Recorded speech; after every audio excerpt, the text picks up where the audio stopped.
Bueno, bienvenidos a Contraliteratura. Mi nombre es Víctor y mi intención es que aquí se forme un espacio para hablar principalmente sobre libros, o más bien un lugar para hablar desde los libros.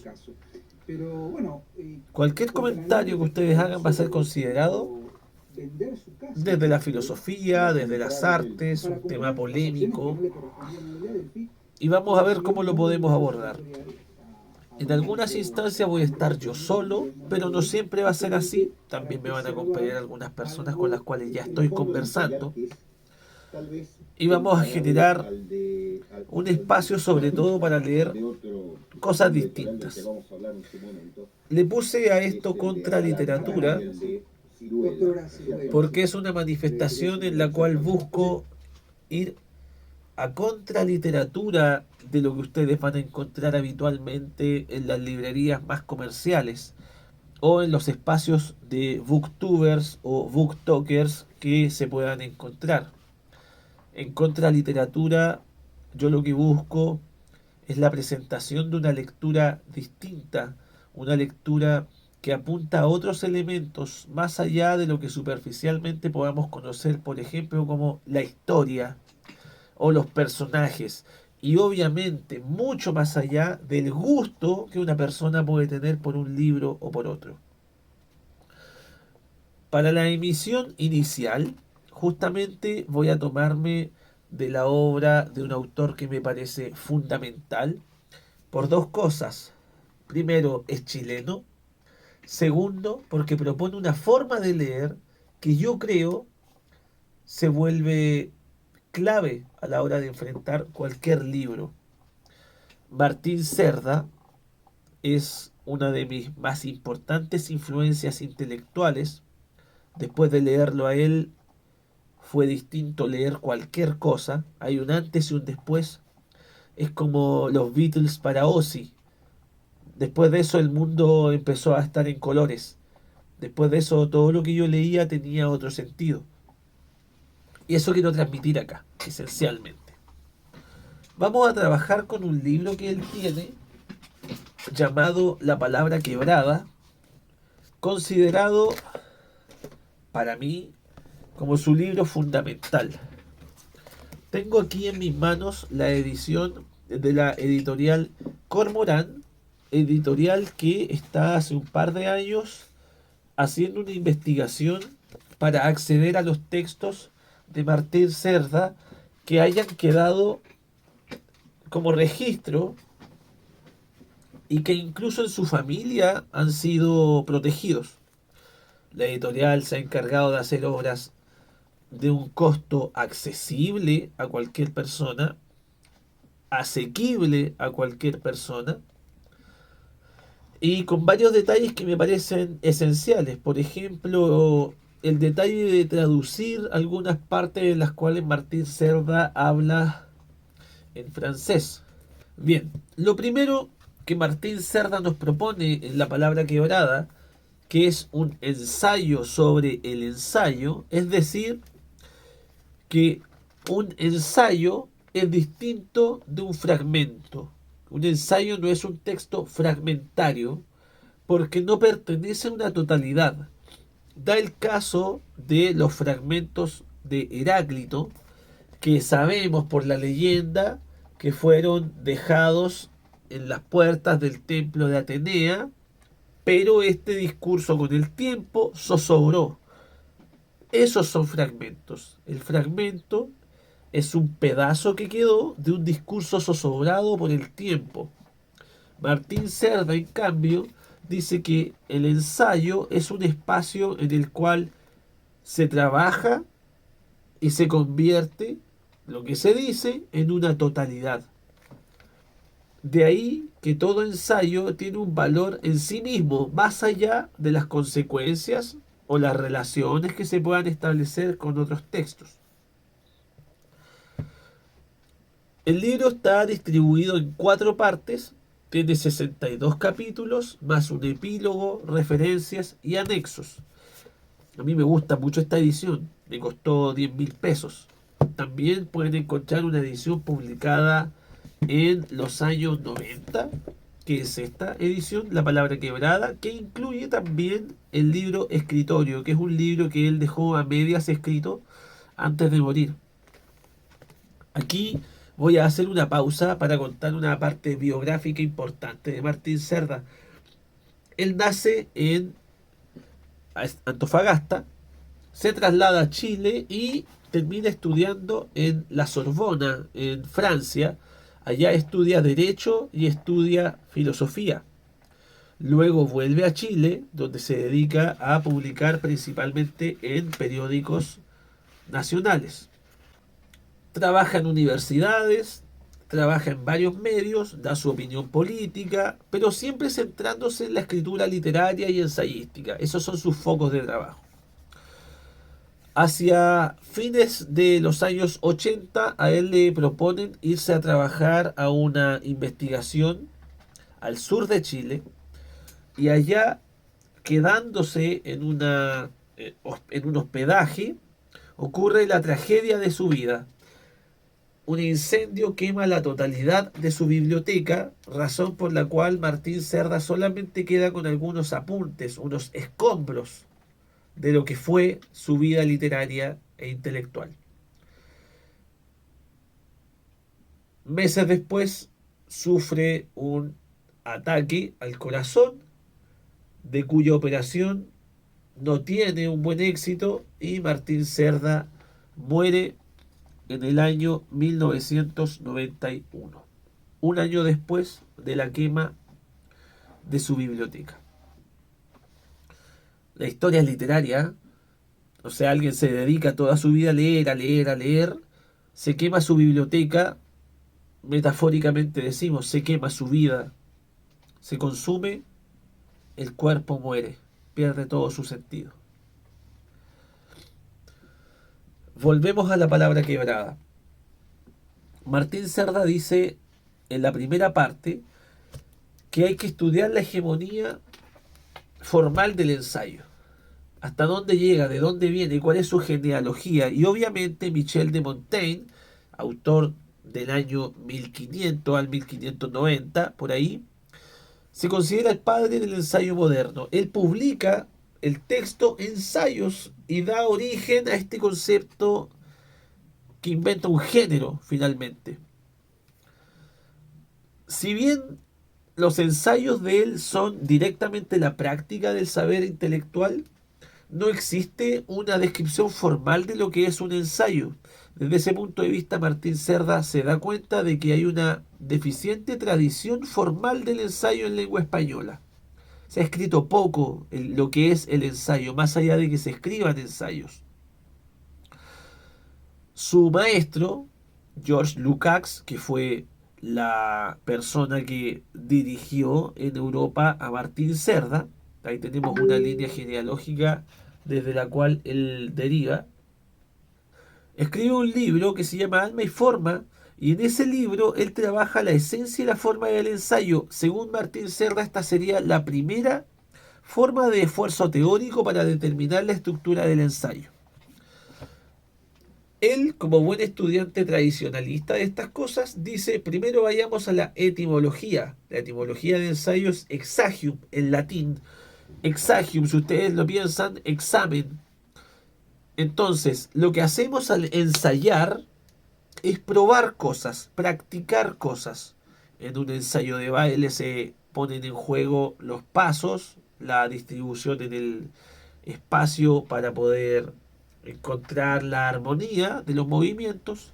En una práctica de fútbol lo que hacemos es ensayar una y otra vez jugadas hasta que éstas mejoran y se entienden para después aplicarlas. Pero si esto no funciona, volvemos a practicarlas de otra manera. En el caso del ensayo lo que se practica son las ideas. Es un ejercicio intelectual. Lo que tú estás practicando es ver hasta dónde llega una idea que tú tienes o desde dónde viene una idea que tú tienes, sin pensar que esa idea va a cerrar todo pensamiento y va a convertir en un absoluto lo que tú estás diciendo. Para esto entonces tenemos que considerar lo que decía también Michel de Montaigne, que él se definía como un escritor porvenirista. O sea, todo lo que yo digo en la actualidad va a servir a futuro. un futuro del que desconocemos, ¿qué va a ocurrir? Theodor Adorno se acuña de esto y plantea la idea del tanteo. El tanteo, como ustedes saben, ocurre con las manos cuando usted tantea un objeto físico y nos damos cuenta de la forma que tiene, el peso que tiene y más o menos lo comprendo. Él dice que desde esa forma nosotros podríamos llegar a entender lo desconocido o lo indescubierto. Tanteando, yo solo parto por la parte superficial. Hablando sobre ella voy a llegar probablemente a algo mucho más allá. Entonces, la gran postura de Martín Cerda viene aquí, y aquí viene su tesis inicial, que fue la que a mí me voló la cabeza y me hizo entender todo, a mis 30 años. Él dice, el ensayo trasciende y lo releemos por su forma, incluso si sus ideas han sido superadas. Ponemos el caso de la literatura clásica, ¿cierto? La filosofía antigua, que Platón, que Sócrates planteaban un sistema en el cual había esclavos, en el cual la mujer tenía que estar en su casa, en el cual los poetas no servían para la polis, en el cual solamente algunas personas podían tener el poder y derecho a votar. Esas ideas, en nuestra actualidad, en este occidente en el que estamos, están absolutamente superadas. Pero aún así, como yo los tengo en mi biblioteca, no puedo volver a leerlos porque me sirven para pensar, me sirven para entender cómo ha evolucionado el pensamiento, me sirven para comprender cuál es mi propia posición frente a las ideas de otro con el cual probablemente no estoy de acuerdo. Martín Cerda dice, superemos esa barrera. La esencia del ensayo para Martín Cerda está en las preguntas que se hacen sobre el objeto más allá de lo que nos dice el objeto mismo. Si yo describo un objeto sin detenimiento, estoy haciendo una reseña sobre ese objeto. No estoy haciendo un ensayo. Voy a hablar de la letra escarlata, voy a describir a sus personajes, voy a describir sus tramas, voy a decir cómo termina la historia de Esther Prynne, voy a describir al personaje de Dimmesdale y al final me voy a dar cuenta de lo que hice fue una reseña sobre un libro, no un ensayo, porque el ensayo tiene que ir más allá de lo que se tantea superficialmente. Hay una ironía en este desarrollo, porque el ensayista ocupa la ironía para enmascarar. ¿Qué enmascaró? Las preguntas más radicales.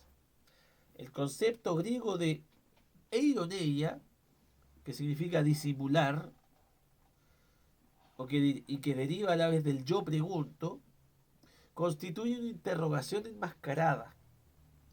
El sentido no coincide con la concreción de la idea. Eso es lo primero a entender. Una ironía significa que el sentido de lo que yo digo no está coincidiendo con la concreción de la idea que yo estoy diciendo. El hombre griego, lo dice Martín Cerda, vivió las formas como algo vivo e inmediato. No se trataba de hablar de poesía, sino de hablar como poeta, el ensayo ocasional y provisorio. Jorge Tellier decía algo similar, decía que más importante que escribir poesía y leer poesía era vivir como lo haría un poeta, y solo a través de ese vivir iban a aparecer los poemas. Y ahí tenemos a Jorge Tellier, muerto, recordado, trascendido y jamás olvidado. Ensayo y verdad.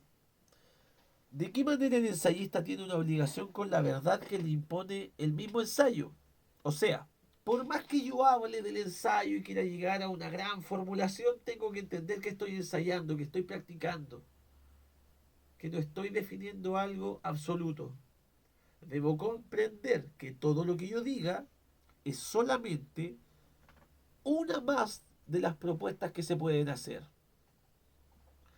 Y de aquí toma el señor Cerda la idea de que todo ensayista no busca decir la última palabra, sino que lo que busca es decir una palabra precisa. En torno de la palabra precisa podemos discutir. En torno de la palabra precisa yo puedo plantearme idea, pero esa palabra precisa no es definitiva. No significa que yo me voy a casar con ella y no la voy a modificar, pero solo es precisa. Pongamos el caso de quien habla de amor. Frases comunes, ¿cierto? El que te quiere te aporrea. El amor es la fidelidad. El amor es la voluntad. El amor es dejar ser libre. Todas esas son propuestas precisas del amor, pero no son la última palabra. Porque en ocasiones el amor puede estar manifestado en la persona que se queda encargada de cuidar a su amante, que tuvo un accidente y que todos los días te obliga a levantarte en la mañana, a cambiarle los paños, a lavarla, a hacerle feliz un almuerzo y hacerla la persona con la mejor condición posible de vida de la que dispone. El amor es libertad, en ese caso no. ¿El amor es ser infiel? Claramente no, van a decir algunos, ¿cierto? El amor es uno. Posturas. Se puede proponer un ensayo sobre la infidelidad como algo importante, listo. Pero ten en cuenta, ensayista, que solamente estás dando una idea. Entonces, si nos ponemos a discutir de quién tiene la razón, habría que aplicar juicios estéticos, salirnos un poco del yo para intentar comprender el proceso. La ironía, dice Martín Cerda, es un recurso que emplea el ensayista para enmascarar sus preguntas más radicales. Disimulamos, ¿cierto? En ese disimulo es que a la vez estamos diciendo, mira, lo que digo no es tan grave, no es tan importante, no es para volverme loco discutiendo y decirle al otro que es un estúpido y que yo tengo la razón.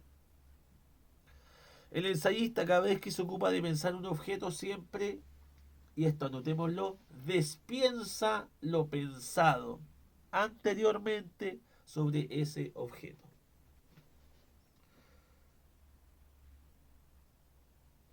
Tomemos cualquier idea.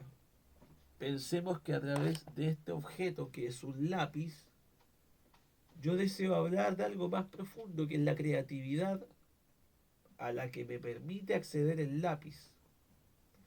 No importa qué lápiz sea, pero yo me hago preguntas. ¿Es mejor un lápiz de tinta que uno grafito?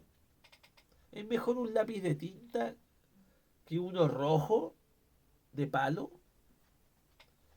¿Cómo se creó este lápiz? ¿Cuánto raya este lápiz? ¿Es bello el trazo? Todas esas preguntas están pensando en torno de lo que ya se hizo. Por eso lo estamos despensando. Pensemos en el lápiz, despensémoslo. El lápiz tiene tapa, el lápiz tiene tinta, el lápiz tiene una protección. ¿En qué momento el lápiz deja de ser lápiz? ¿Cuando no raya? ¿Un lápiz que no raya deja de ser lápiz? ¿Un lápiz sin tapa deja de ser lápiz? ¿Dónde está la esencia del lápiz? Hay que discutirlo, despensémoslo lo suficiente. Esto coincide con esta idea del desaprender o la desconstrucción posmoderna, que tiene mucho sentido. Despensemos las cosas hasta que llegue un punto en el que discutamos cuál es la esencia de esas cosas. Porque la única forma de poder pensar claramente es que yo, todo elemento en torno del cual hable, porque Martín Cerda me dice que para escribir un ensayo yo necesito un objeto. Voy a tomar un objeto muy simple aquí, una corchetera. Pero esta corchetera va a ser el puente para hablar de algo mucho más profundo. Por ejemplo, el trabajo. Por ejemplo, el precio o el valor de estas cosas. La utilidad de la corchetera. La estética de la corchetera. Parto de acá para llegar más allá. ¿Hasta qué punto voy a pensar en la corchetera? Hasta llegar al punto de máxima tensión. Ese punto en el cual el elástico está tan estirado, en el cual ya dejo de hablar de la corchetera. Sin dejar de hacerlo. Porque si no terminamos hablando y cayendo en ideas tan burdas como decir que todo es texto. El ser humano es texto, dicen. Equivocado. Un texto son palabras puestas sobre un documento y al cual podemos acceder únicamente mediante el acto de leer. No todo es texto. Hay que llegar al límite del cual yo todavía entiendo y estoy hablando del elemento como tal. Vamos a reflexionar sobre el colegio. Ya, pensemos en elementos del colegio. No me metan esto de que el colegio es como una cárcel, porque me estáis metiendo un elemento de afuera. No me lo llevaste al límite, rompiste el límite. Entonces, buscando esto, es que aparece la idea de la herejía de Adorno. Adorno dice que seríamos una especie de herejes de la reflexión si nos empezamos a ir por las ramas buscando que nuestra idea sea correcta, pero utilizando elementos que están un poco tergiversados. Importante, estamos ensayando. El ensayista está probando cosas. Entonces tiene que caer en un detalle muy importante y es que sus ideas no deben ser hipotecadas en la búsqueda de llegar a un sistema. No estamos haciendo filosofía, aunque a través de los ensayos podemos distinguir una filosofía. Pero el ensayista no busca un sistema, no busca una red de elementos que expliquen todos los elementos que lo constituyen. El ensayo lo que busca es hablar de algo preciso y específico. Y después escribo otro ensayo que hable de otra cosa. Si nosotros tomamos la palabra quebrada, vamos a ver que la palabra quebrada es un texto que está compuesto por ensayos breves que abordan el tema del ensayo, pero que no requieren leerse de uno en uno para comprender el otro. Yo abro este libro y me voy a un ensayo que se llame Ensayo y Verdad y es un texto. Luego voy al ensayo sobre Ernest Junger, es otro texto. No necesito leer entre sí los textos para comprenderlos. ¿Ok?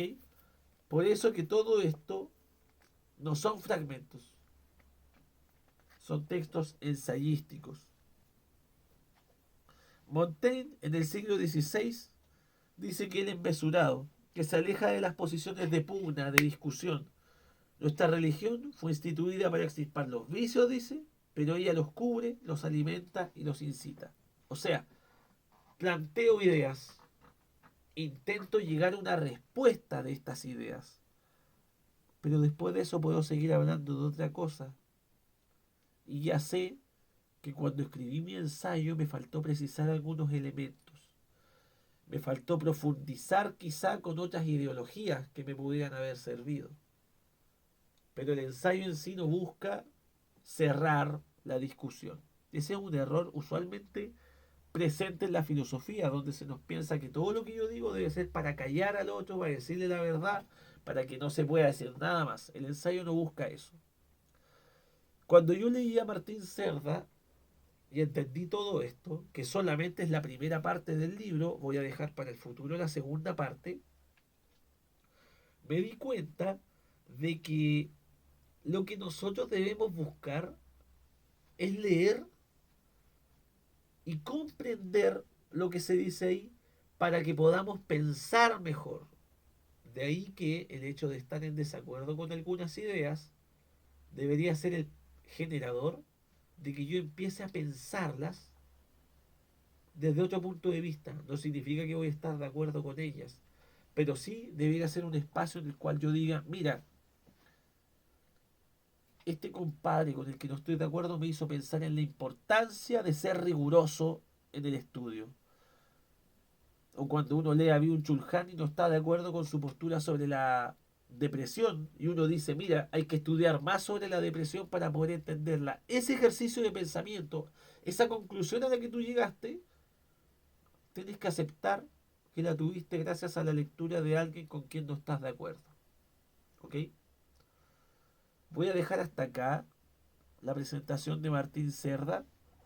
Espero que comprendan cómo Contraliteratura va a ser un espacio para discutir, para conversar, pero sobre todo me interesa lo que ustedes puedan escribir en torno de lo que estamos hablando o proponer cosas nuevas. Mi nombre es Víctor. Espero que les haya gustado lo que les traje para conversar y nos veremos en una futura expresión del conocimiento maravilloso que Contraliteratura nos va a permitir tener. Paz.